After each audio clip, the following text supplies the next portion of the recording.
Well, after two blowout victories, the Suns looked like they had figured Portland out and were going to roll the Blazers right out of their first-round playoff series. But that wasn't the case. And now we've got a best-of-3 series, and the Suns have home court advantage.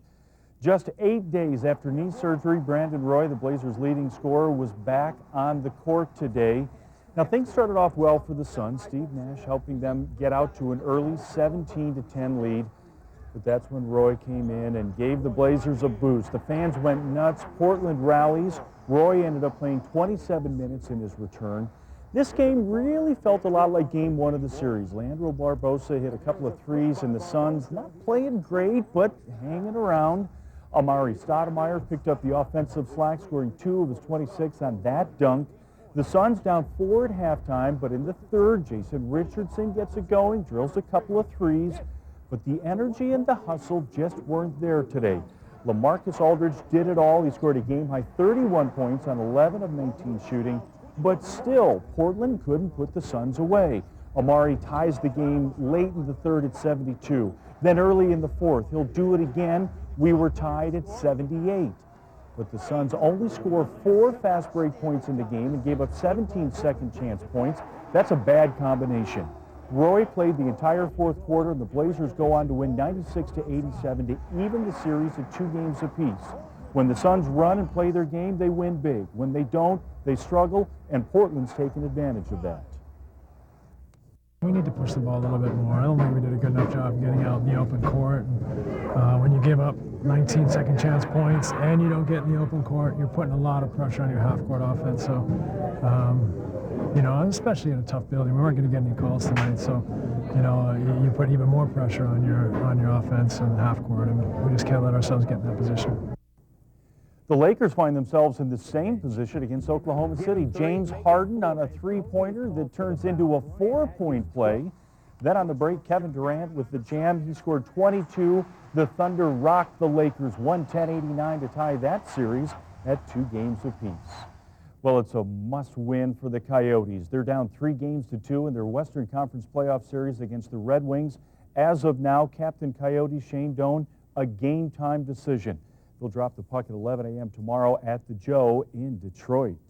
We'll check out this guy at tonight's D-backs Phillies game. Nice hat, I think. Don't know what that is. Kelly Johnson, after 2 homers last night, hits another one tonight. This 2-run shot in the 5th gave the D-backs a 2-1 lead. Ian Kennedy got the start for the D-backs and was solid for 8 innings, but a solo shot by Raul Ibanez in the 8th ties it. Then they turn it over to the bullpen. Juan Gutierrez in the 9th gives up a solo shot off the bat of Jason Worth. The struggles continue. Phillies win 3-2. They'll wrap up the series with the Phillies and the homestand tomorrow afternoon.